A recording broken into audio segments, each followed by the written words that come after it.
wabarakatuh anak-anak semuanya. Apa kabar hari ini? Alhamdulillah baik ya. Ya, alhamdulillah. Baiklah, sebelum memulai pelajaran pada hari ini, alangkah baiknya kita melafazkan lafaz basmalah. Bismillahirrahmanirrahim. Baiklah, untuk ketua kelas silakan untuk memimpin doa sebelum belajar ya. Silakan ketua kelas. Amin. Baiklah, terima kasih kepada ketua kelas. Nah, sebelumnya Ibu akan mengecek kehadiran kalian ya. Belva, Bulan, Ziva, ya hadir semua ya. Jangan lupa untuk mengisi daftar hadir yang linknya sudah Ibu kirimkan ya pada grup WhatsApp ya. Nah, baiklah.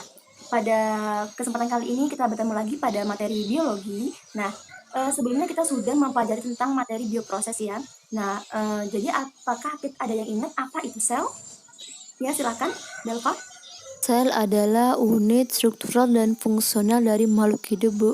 Iya, betul sekali. Jadi sel itu merupakan satuan unit fungsional dan struktural dari makhluk hidup. Nah, kemudian kumpulan sel yang memiliki bentuk dan fungsi yang sama itu disebut apa? Coba Ziva.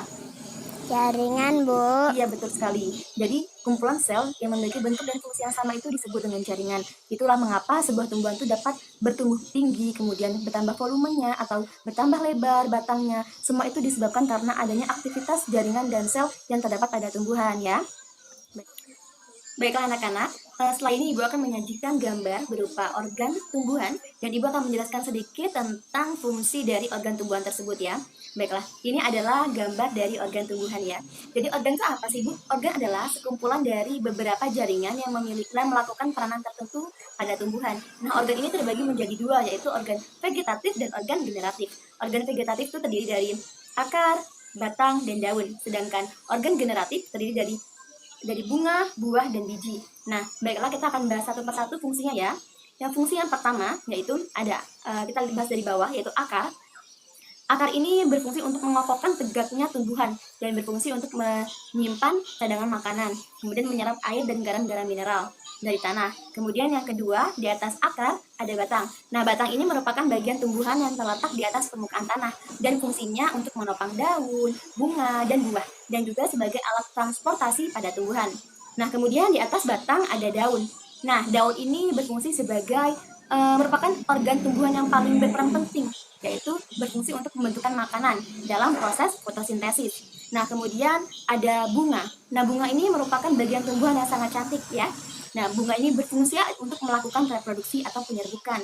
Kemudian ada buah. Nah, buah ini berfungsi untuk membungkus biji agar tidak termakan oleh hewan atau sejenisnya.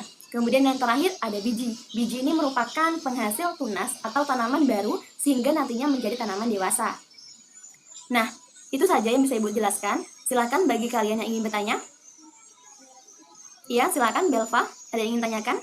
Saya ingin bertanya Ya. Bu, kenapa setiap tumbuhan itu berbeda dari jenis ukurannya, kemudian Iya, jenis baik. daunnya Bu? Pertanyaan yang bagus ya Belva. Jadi Belva bertanya, kenapa Bu tumbuh-tumbuhan itu tuh berbeda-beda Bu? Antara satu tumbuhan dengan tumbuhan yang lain itu berbeda-beda dari ukurannya, dari bentuk daunnya ya. Nah, kira-kira kenapa ya? Ini berkaitan dengan materi kita hari ini, yaitu materi struktur jaringan dan tumbuhan. Kita akan membahas lebih jelas ya tentang materi ini. Ini berkaitan dengan pertanyaan dari Belva ini. Nah, baiklah, di grup WhatsApp sudah Ibu bagikan ya 2 link YouTube, video YouTube. Jadi silakan kalian simak videonya. Dan tugas kalian adalah mengidentifikasi masalah yang kalian temukan pada video tersebut ya. Ini kan sudah Ibu bagi menjadi 5 kelompok. Jadi tugas pengidentifikasi masalah ini akan dilakukan secara per kelompok ya. Setelah kalian mendapatkan permasalahan dari video yang telah Ibu bagikan tadi, silakan kalian untuk mengumpulkan data, yaitu mengumpulkan referensi sebanyak-banyaknya, baik dari internet atau buku. Kemudian juga Ibu sudah membagikan e-modul ya di grup WhatsApp. Jadi kalian silakan untuk mengumpulkan referensi sebanyak-banyaknya guna untuk mengumpulkan data dan mencari jawaban dari permasalahan yang telah kalian temukan pada video yang telah Ibu bagikan tadi. Dan setelah kalian sudah mendapatkan referensi sebanyak-banyaknya untuk menjawab permasalahan yang telah kalian dapatkan, silakan kalian untuk mengolah data tersebut, yaitu kalian catat informasi-informasi penting yang mengarah kepada permasalahan yang telah kalian dapatkan dari video itu.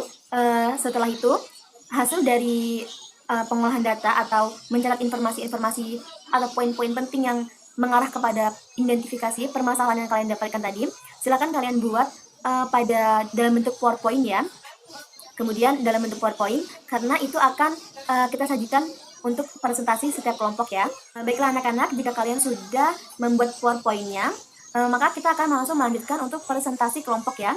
Presentasi kelompoknya kita akan mulai dari kelompok 1, kemudian diteruskan kelompok 2, kelompok 3, kelompok 4, dan kelompok 5 ya.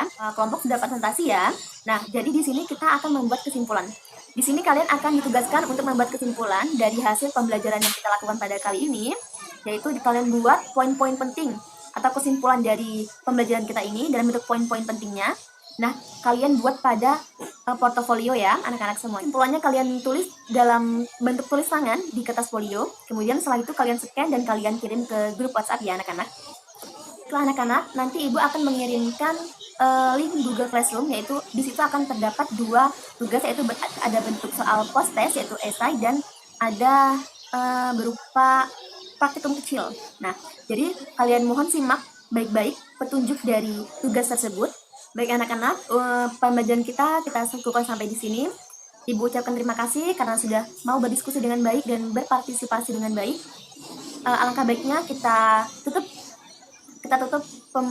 pembelajaran kali ini dengan melafazkan hamdalah, alhamdulillahirabbil alamin. Nah, baiklah anak-anak semuanya, jangan lupa untuk mempelajari materi untuk pertemuan selanjutnya ya. Minggu depan kita akan bertemu lagi. Baiklah, Ibu akhiri, wabillahi taufiq wal hidayah. Wassalamualaikum warahmatullahi wabarakatuh. Tetap jaga kesehatan dan patuhi protokol kesehatan ya anak-anak semuanya.